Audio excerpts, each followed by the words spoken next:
দুর্গাপুজোর মহাষ্টমী মায়ের জোর কদমে পুজো চলছে সারা পশ্চিমবঙ্গ, কেন বলবো সারা পৃথিবী জুড়ে। এই মুহূর্তে আমরা কোন্নগরের দেশবন্ধু সরণির সান্নিধ্যে উপস্থিত আছি। এখানে যাদের তিনি দেখভাল করেন এবং তাদেরকে তিনি সবসময় আগলে রাখেন বলতে গেলে, তো তাদেরকে এই পুজোর কটা দিন একটু মনে আনন্দ দেবার জন্যই কি দুর্গা পুজো? হ্যাঁ, এটা একদম ঠিক কথা। আমার যখন বিদ্যাবাস শুরু হয়েছিল, আমাদের শুরু হয়েছিল 2098-99 সালে হয়েছিল। তো 2005 সালে যারা ছিলেন তারা আমাকে বললো দুর্গাপুজো করার জন্য, যেহেতু তারা বাইরে যেতে পারছে না। ওই সময় যারা ছিলেন এখানে তাদের নাম রয়েছে, তো তাদের কথাতেই আমি দুর্গাপুজোটা শুরু করি। মানে খুব আমি বুঝতে পারছিলাম না হবে কি হবে না, তো মাটির প্রতিমা এনে তখন পুজো হয়েছিল। সেই 2005 থেকে শুরু হয়েছিল, আজ পর্যন্ত হয়েছে। তো মন্দির হলো 2013 সালে। তারপর মা এই রূপে এলেন, মাটি মিনময়, এইটা মিনময় রূপে উনি প্রায় 10 বছর পুজো হয়েছে। তারপরে মায়ের ধাতু রূপেই পুজো হয়। যেহেতু এই মায়ের এই মন্দির হয়ে যাওয়ার পর 2013 সালে মন্দির হয়ে যাওয়ার পর থেকে এই ধাতু রূপে মায়ের পুজো হয়। কেননা যেহেতু বলছেন যে দেবী ঘট একই ভিতে দুটো হয় না, তাই আমি আর একটা ঘট বসাতে পারবো না, তাই জন্য এইভাবে পুজোর আর আমিও চাইছি যে আমার ওই প্রফুল্লময়ী মা দুর্গা মা যাতে একাকার হয়ে যায়, একই থাকে, সকলের মঙ্গল করেন। এবং পুজোর কটা দিন এই রূপে, যেহেতু আমি 21 বছর ধরে করছি, এই রূপে 5 দিন ধরে করে সবাইকে একটু আনন্দ দেওয়ার চেষ্টা, এটাই আমার চেষ্টা আর কি।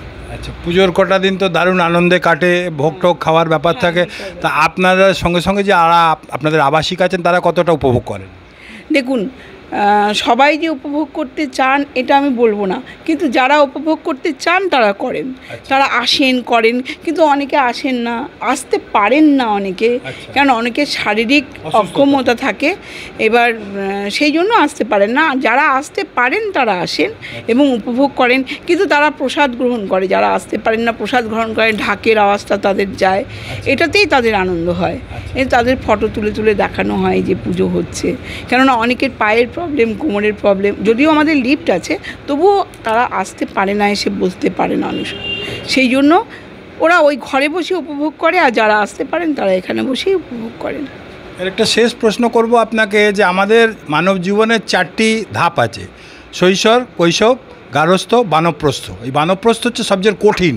তো আপনারা সেই বানপ্রস্থ জায়গাটাকে মানুষকে একটা অনাবিল আনন্দ দিচ্ছেন বা তাদের আগলে রেখেছেন, বা পুজোর কটা দিন তাদের মধ্যে যেন কোনো দুঃখ বা অনুস্তাপের বিষয় না থাকে, সেটাকে আপনারা দেখছেন। তো কতটা আনন্দ পান এই কাজ করে? দেখুন, বানপ্রস্থ বলতে যেটা আপনি বোঝাচ্ছেন, সেই বানপ্রস্থ করার মতো জায়গা তো আজকাল আর নেই।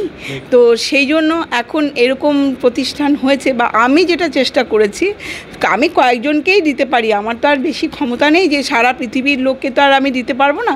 অনেক বাবা মা আছেন যাদের ছেলে মেয়ে বাইরে থাকে, অনেক বাবা মার ছেলে মেয়েই নেই হয়তো, তো তাদের একটু আনন্দ দেওয়ার জন্য এই পুজো করা। তো আমি যতটা আমার পক্ষে সম্ভব, বা আমার সঙ্গে আরও আছে, আমি একা নই, আমার সান্নিধ্য পরিবার পুরো সবাই সহযোগিতা করে বলেই আমি এটা করতে পারি। একা তো কোনো কিছু করা সম্ভব নয় না। আমার দাদা বৌদিরা, আমার ছেলেমেয়েরা সবাই মিলে আমাকে সহযোগিতা করে, তাই আমি এগুলো করতে পারি।